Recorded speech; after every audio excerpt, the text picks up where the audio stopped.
Good morning, ladies and gentlemen. My name is David Brear, and welcome to episode 22 of the 11FS Fintech Insider Breakfast Show, brought to you this morning by our good friends over at MyTech, who provide tomorrow's identity verification for today's uncertainty. In this show, we're going to be bringing you the best and the brightest around the fintech and banking landscape every single weekday straight into your homes at 8:30 BST. This morning, it's a little bit different. Damian, I'm not sure how good you are on banking and fintech stuff, but definitely you're very good in a couple of other guises. So today, I'm thrilled to be joined by Damian Hughes. Damian's a international speaker and best-selling author of some of my favorite books, including Liquid Thinker, The Barcelona Way, and The 5 Steps to a Winning Mindset. Today, what we're going to be talking about is how organizational development happens, change psychology, and what sports can teach us about great leadership. As always, guys, hit us up in the comments as we go through on LinkedIn. If you've got any questions for Damian or myself, drop them in there and I'll weave them into the conversation. Maybe, Damian, thank you so much for getting up early and coming and joining us. No, it's a pleasure to be here, David. I've been looking forward to it since we initially spoke. So thank you for the invitation. No worries at all. For anybody who doesn't know, maybe give us a bit of your background and, what you do on a day-to-day basis, but also give us a bit of a context on some of the books that you've written as well. Yeah, of course. Well, my name's Damian Hughes, as you mentioned. It's probably easier to define it in 3 different roles that I do. One of them is I'm a visiting professor of organisational psychology and change at Manchester Met University. I'm also a consultant psychologist across a wide range of organisations. So I work across business, education and elite sport, looking very much at the development of how do you create high-performing cultures. And then the third job I do is, as you mentioned, I've written a number of books that try to take some of these principles of how you develop high-performing cultures and the psychology behind it and how organisations can do that. It's a pretty interesting subject matter, like you say, because I know when we've spoken about this before, I say personally, I learned way more playing sports about business than I ever did in business. I think the sports people and team people particularly seem to make much better business people. And this really is the thread across everything that you've written, really, isn't it? Well, it's a really interesting point, David, and where the sort of defining moment for me came was a number of years ago. I was fortunate enough to spend some time with Angelo Dundee, who was the coach of Muhammad Ali and Sugar Ray Leonard and lots of other phenomenally talented boxers.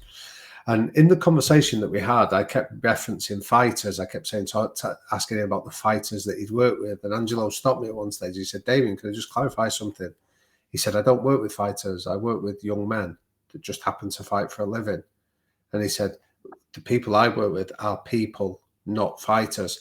And I think for anyone that doesn't like sport or maybe is turned off by it, I think that's one of the counters that I often discuss. I'm not talking about sport per se. I'm talking about people that just happen to work within sport. And there's lots of challenges where the parallels are similar, working under pressure, getting a diverse collection of people and getting them to behave cohesively, delivering messages that have an impact. All those kind of things are as common to business as they are to elite sport or education. I completely agree. And actually, one of the my team, said this to you before, but I think my team is probably sick of hearing me saying this quote. But I think the thing that's often lost in translation with businesses is treating individuals like individuals. It's the Nigel Clough quote that I always kind of go back to of, they've just got whooped 4-0, I think it was. And, everybody coming off that field needed different motivation. Some people needed a pat on the back. Some people needed nothing. Some people needed to be, given a kick up the arse type thing. But actually in business, often people genericize teams of people rather than treating each individual motivators. How do you think that translates from sports to business? Because obviously in the sports world, impact is immediate. You train, you win a game or you lose a game. Whereas in the business sense, I'm not sure if you've read much of something like Simon Sinek, but the game is infinite in terms of the business side of things. But actually the impact that you can have on people's, to your point, this is not a physiology game, this is a psychology game, isn't it? So actually the impact you can have on a day-to-day basis is massive, isn't it? Yeah, very much. And I think that's a really powerful point around this idea that, and this links to the Cynic stuff around people's why. So when we talk about motivation, motivation to me is a really fascinating topic because people often assume that the work I do is about rabble rousing and being all kinds of high fives and group hugs and things like that. And the reality is that's not even close to where we spend our time. If you think about motivation, it's basically asking the question, why do you do what you do? Why do you come into work? Why do you get up every morning and go and do what you do? And the essence of it, you can boil it down to three responses. We do things through desperation, rationalization, or inspiration. So if you listen to people's language, that'll often give you a window into which of those three criteria they're using. So if you go, I've got to do this, I feel obliged, I've got to do it, I've got no choice in it, you're doing it for a sense of desperation. If you're doing it because you think I should do it, really, it's where my skill set lies and it's what I'm good at, you're doing it through rationalization. But when you have people that say, I really want to do it, I just love it, I'm passionate about it, that's where they're obviously operating from a sense of inspiration. Now, it's not that any of them are invalid. It's just that some of them will last longer. They will sustain you. They will give you a level of resilience and fortitude, depending on which one that you draw on. Now, we draw on all three at different times. But the question is, how do we tap into the more sustainable sources of engagement? Yeah, I think it's really, and that is such an amazing lesson for leaders across all industries, isn't it? Just to touch on, morning everybody, huge amount of people kind of joining us this morning. Sunny St Albans, that's good to understand, and also from sunny India. Raoul, good morning, that's great to see you. Josie, good morning, all the way from Malta, good to see you again. Charles Lang, good morning. Vion over in Belgrade, Greg over in India as well. Man, there's a couple of people from St Albans joining in today, so that you've clearly got a bit of a fan club over there, Damian, which is good to see. Reiki over in Bangalore, Sean over in Ireland. Great to see you guys. Thank you so much for joining. As I said at the top of this, if you've got any comments or questions, then drop them in, and we'll kind of come through. So I guess as a collective, then, Damian, a lot of the narrative around this is culture. And the sort of importance both in the sports world, but also into that translating into culture. I mean, into business. I mean, in business, culture is often sort of mistook for bean bags and free lunches, when actually it's much deeper than that. So, I mean, why do you think culture is so important to the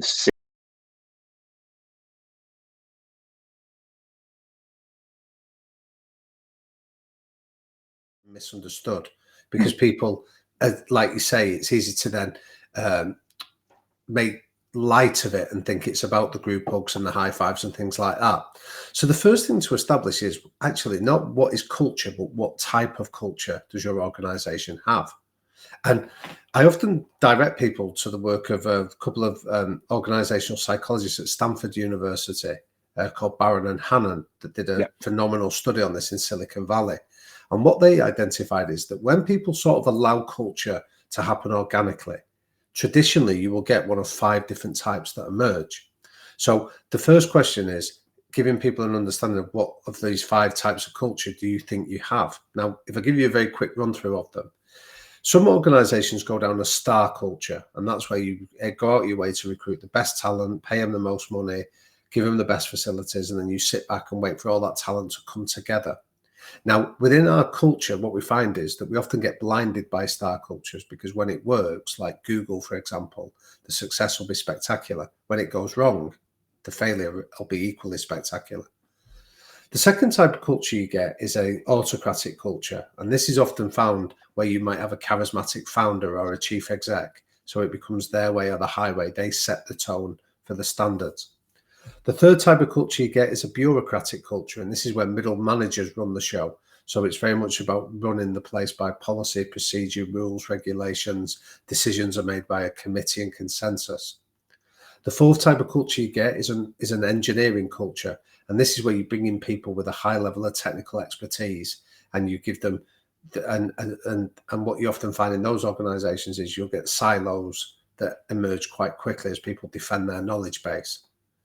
And then the fifth type of culture that we're describing is a commitment culture. And a commitment culture is where you have a really clear sense of purpose of why you exist, but then you have a very, very clearly defined set of behaviors or values about the way that we do things here. Now, in this Barron and Hannon study I was describing, it was a 25-year study in Silicon Valley. What they found is that commitment cultures tend to win every time. When you compare them to the other 4 types, commitment cultures on average tend to outperform by around 22%. And that's in terms of market share, profitability, speed to market, all the big measures. Commitment cultures tend to be on average about 22% more successful. In terms of employee retention, there's a study done by a neuroscientist called Paul Zak that said people stay loyal to commitment cultures even when they're offered huge pay rises, in some cases of up to 36%. So when we talk about a good culture or a high performing culture, what we're effectively talking about is a commitment culture. And that's very much the work that I do with teams and coaches and leaders to help them understand how can you take those elements of a commitment culture and embed them within your own world. It's interesting, isn't it? It's I mean, when the startup culture that that sort of I live within, autocratic cultures, you've got compelling founders, you've got people who have started the companies and ultimately are the decision maker across the piece. But to your point, actually, if you can move to that commitment culture, then I think it's the Henry Ford quote that culture is what happens when you're not looking, right? So if actually the leader needs to be present in every discussion or decision or everything, then for me it just doesn't make sense. That is not a scalable solution if you want to graduate your startup into a much bigger organization. So go on, well, sorry. there's some great research, David, on this by a guy. He was a Dutch economist called Bas van der Veel that looked at how important is a leader really when it comes to the results or the profitability or all the big KPIs of a business. And what he found is that however talented or charismatic a leader is, a chief exec in this case, they don't impact on the bottom line of that business by anything more than 10%. Wow. Now, I like quoting that stat to some leaders because it's got a dual purpose. For some leaders, it's great to almost get them to have a sense of perspective about their importance in the scheme of things. Say that you're important, but you're not going to make or break it. But sometimes you flip it on its head to say to any leader, well, let's prioritize. How much of your 10% do you think you're achieving? And that then forces them to often say, well, hang on, I don't need to be in that meeting, or I don't need to be part of that decision-making process. And it gets them to understand that if you've got those behaviors clearly inculcated and embedded within your organization, people can make the decisions that you would have made anyway, but they've got the autonomy and freedom to do so. Well, I mean, they definitely can contribute 10%, can't they, from a bottom line perspective? But I guess from a cultural perspective, they set the tone, positively or negatively. Many organizations that I think we see really getting out of control from a cultural perspective, the tone is usually set from the top down, isn't it? And that's a scary thing. And actually, that very much sort of translates again from a sports sense into the business world, doesn't it? I mean, the thing that I always kind of find with from a sports psychology perspective is the winning mindset. The idea of the pursuit of the goal. This is something that, I mean, a lot of young people who come into sports have to work on so much. But how do they get that psychology so right in many instances? And actually, then how does that translate, do you think, into the business world? Well, it's a really interesting question. That if you think of sport in terms of 4 pillars, if you're going to execute your performance to the best you can, there's really 4 pillars that you need to focus on. There's physical, tactical, technical, and mental. So if you think, first of all, you need to be fit enough to execute it. So in a business sense, you need to have the right resources in place to be able to deliver. Then you need to have the tactical skills to say, am I working in the right areas? Am I focused on delivering the maximum impact in the areas I'm in? The third one is technical. Do I have the skills to then go and be able to achieve my objectives? Now, this is where most organizations go, right, we've got our players fit enough. We know what they need to do. They've got the skills to do it. And then they go and execute. The challenge is, can they then do it under pressure? and then can they sustain it time after time? And that's where the fourth pillar of psychological, and I would put culture within that bracket, the softer skills, that's where that comes to the fore. Now, in so many sports teams, like in business, soft skills are often denigrated. They often think that soft skills are sort of way down the list of priorities. But what I argue is that you don't get to deliver the hard stuff unless you've got the soft stuff in place already. That unless you know how do you work cohesively as a team, how do you deal with pressure when it comes on, they all come under that category of soft skills. And if you haven't got them right, it doesn't matter that you might have the physical capabilities, the technical capabilities, or the tactical. Without that fourth pillar, it's like it's like having a chair with one leg shorter than the other. It will always be unstable. Definitely. I mean, it's interesting as well. I mean, I've found many organizations that I've worked in the past, they will do these things. They will create values, or they will, I mean, the interesting case is always Enron. You know, Enron's values were, what was it, integrity, honesty, and two other ones that they definitely were not, you know. So Jeff Skilling came up with them 3 months before he was arrested. So I mean, there it goes. It's like values have to be the reality. You know, they can't be a marketing campaign or a poster on a wall. They've got to be the reality of actually what your organization does, because it will just be rejected from the organ will reject the body, won't it, very quickly. Well, a great question to ask for a value, David, for any organization is, how does that translate into a behavior? So when an organization tells me that, oh, we've got a value of honesty, or integrity, you go, well, who's arguing for the opposite? So who's arguing for dishonesty or behaving in a nefarious way? And the reality is, a value is abstract, and therefore it doesn't mean a great deal. So if you can say, what does that value look like in behavioral terms? So to give you a really simple example, I did some work many years ago with an organization where the chief exec told me that he had a value of a meritocracy. He said, I want this culture to be that everybody, regardless of their role, their status, their length of service, knows that their view is as valid as the next person, and they should be confident enough to share it. And it was a really compelling argument. But I said to him, can I give you some feedback? And he said, yeah, please do. He said, we're a meritocracy. I said, well, you've contradicted yourself before I even come into the reception area of your business. And he said, what do you mean? I said, well, you've got reserved car parking spaces for the senior leadership team out the front. So I don't need to come any further than your reception to know that what you've told me you stand for is different than the way you behave when it comes to allocating car parking spaces. And people are aware of it, they register it. Maybe it's not hugely important, but what you need to understand is people don't follow hypocrites.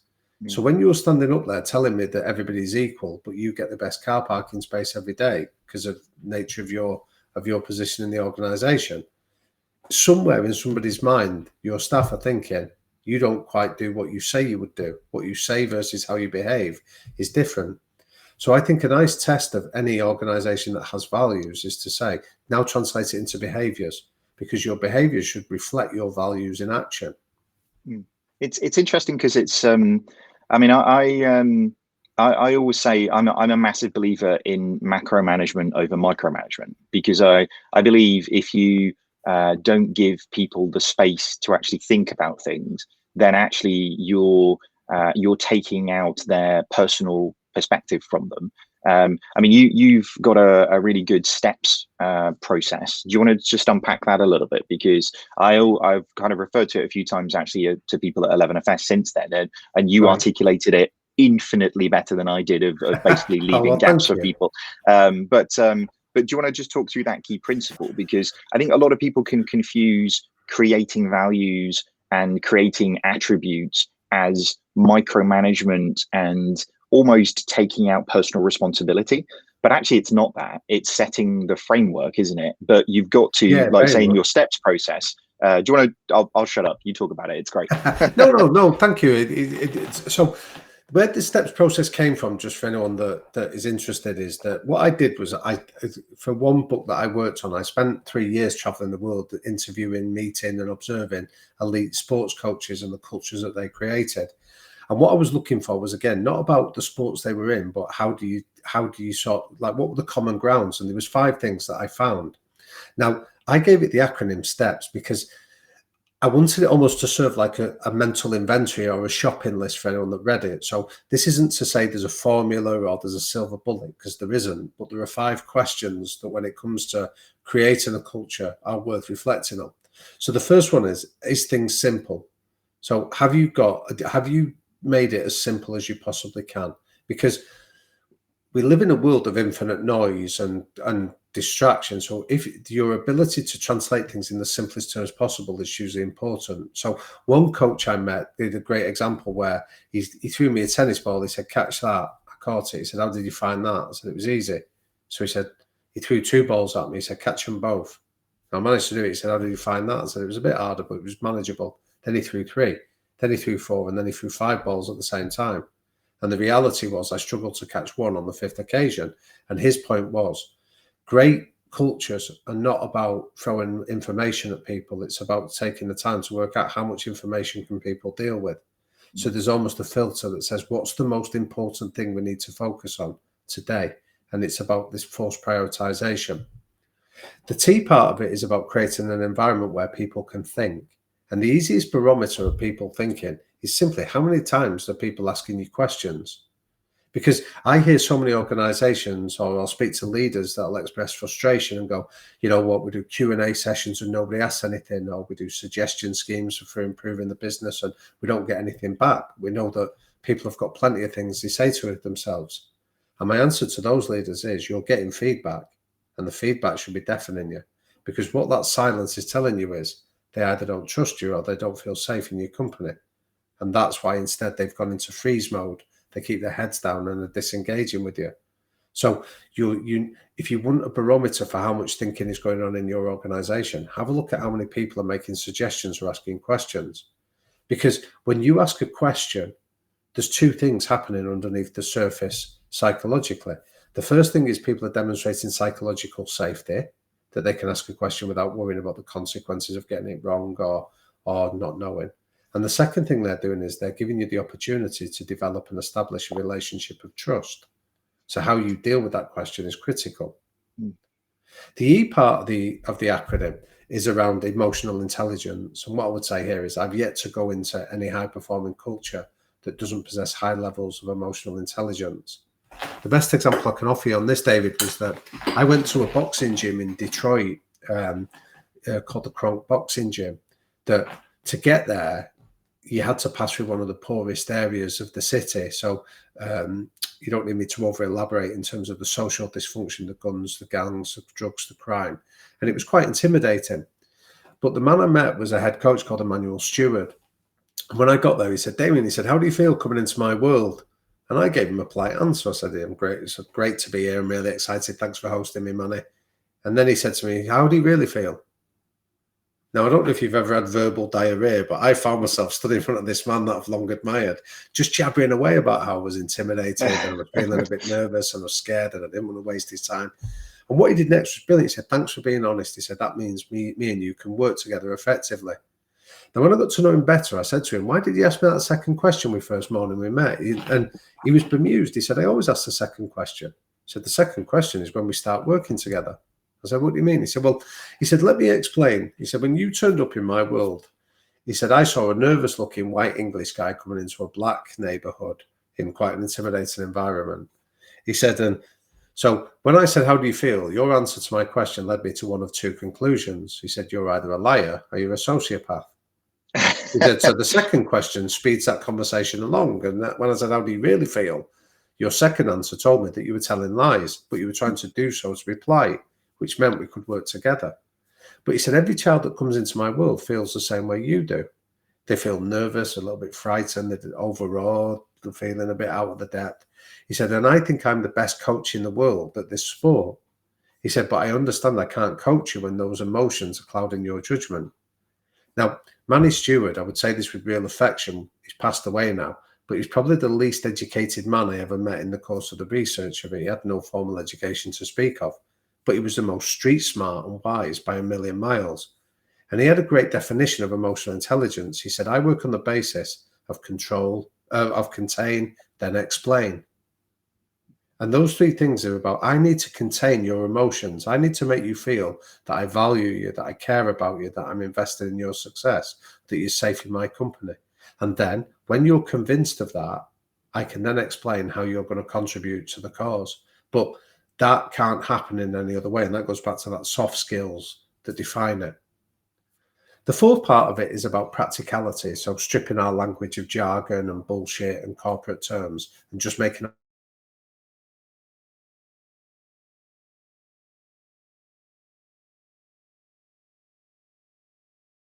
to explain what you want people to do by telling a compelling story and a narrative. And so for anyone listening, what I say is, if you can answer yes to as many of those 5 challenges of the STEPS acronym, what I can reassure you is that psychologically you're doing the best you can. You're mitigating as many things as possible to be able to put people in a place where your culture can then start to thrive and develop. It's interesting. Like I say, it's interesting in the business world how many of those things get lost because people are busy or that they don't understand the impact that these things will have. I mean, there's a lot of great questions that we're definitely not going to get the time for, given the amount of time that we've got back. But Sure. I think it's looking at what do you see businesses, given you see both of these worlds. I mean, the steps piece, anybody who's watching this right now, take that and assess your business against it, because it is illuminating. I'm sure that you'll see gaps in these things. So having those stories at the end of it makes all of it make sense. But like you say, a deficiency in one of those things in steps will really hamper the performance. So what do you see the difference then? So what do you see most businesses doing badly in this context? Because obviously the sports world get it. You wouldn't bring together a team and not give them tactics or not give them strategy or not give them an environment to get the best out of them. But we see that so frequently in the business world. So what is it that you think the business world gets wrong with culture? I would say in terms of where they prioritize it, to be honest, David, and I don't think I don't think sport is that different in that regard. What I see is the great sports teams prioritize culture. The average sports teams discuss it at the start of a season, and then they tend to come back and revisit it when they're in a crisis. And that's similar to a lot of businesses. They take it seriously when things go wrong. What I'd suggest is that the easiest way is, if you're running a business or you're part of an organization, where does culture fit when it comes to your priorities? Say, like in a management meeting, if it's relegated to the any other business part of the agenda, you know that you're just playing at the game. It's not something that is a serious investment of it. But if culture should be driving everything. It should drive the behaviors and the way that people are promoted, recruited, exited, rewarded in a business. They need to be clear and transparent. It should be about giving people the skills to make the transition from one culture to another. It should be about the one question I often ask in sports organizations, but again in businesses, you can't be world class at everything. So what is the 1 or 2 things you want to define your success by, that you want to make sure that you're better at than anyone else in your industry? And are you focused your energy and attention and skills in those areas? There's another area that might be of interest to people in terms of how do you recognize this? I often talk about the role of cultural architects. These are the people who don't necessarily have to have the title of being a leader, but they're the ones that they speak with authority and people tend to defer to them. Are they the people that embody the behaviors and the rest of the culture that you want? And that we've discussed, the role of leadership. Are the leaders role modeling with integrity the behaviors they're asking the rest of the business to adopt and assume? Yeah, and it's and like I say, I think it's so powerful, guys. I could not more highly recommend going and getting this book. You're all stuck for a long period of time. Go get that book. listen to the audiobook that Damian actually narrates yourself, don't you, Damian? I've read the book, I've listened to the audiobook. They're both phenomenal. So guys, go and check that out. Damian, we could probably talk for like hours and hours and hours on the subject matter, and we'll have to get you back at some point. One thing I want to say for anybody who hasn't listened to Damian enough, there's a really great podcast that you've just released, haven't you, called the High Performance Podcast. You and for anybody who knows me, you know I'm a Norwich lad, so with fellow Norwich lad Jake Humphreys as well. So, and you've been talking to some really, really interesting people. Do you want to talk a little bit about the podcast series? Yeah, so the idea is that Jake and myself wanted to explore this theme of high performance with people and get them and just get high performers to talk about their psychology, their mindset, their decision making, their beliefs, things like that, and we explore it a little bit more. So we've interviewed some fascinating characters from, I mean, a lot of them are drawn from the world of sport, like Sir Chris Hoy, Dame Kelly Holmes, some elite footballers like the Dutchman Robin van Persie. We've had business leaders on, people like Holly Tucker and Stephen Bartlett, where we've been talking to them very much around the principles that we've discussed here, David. And what we're finding is there's lots of common themes at what we're talking about, that for a lot of these guys, I often am reminded of the Dunning-Kruger law from a couple of Cornell University psychologists, Dunning and Kruger, that said, if you're good at something, you're smart enough to be able to explain why you're good at it. So the way I normally explain that is, if you think about programs like X Factor and Britain's Got Talent, the thing that amuses most people is the early stages, where you get people that are deluded into their level of ability, telling you they're going to sing like Mariah Carey and then singing like a cat being strangled.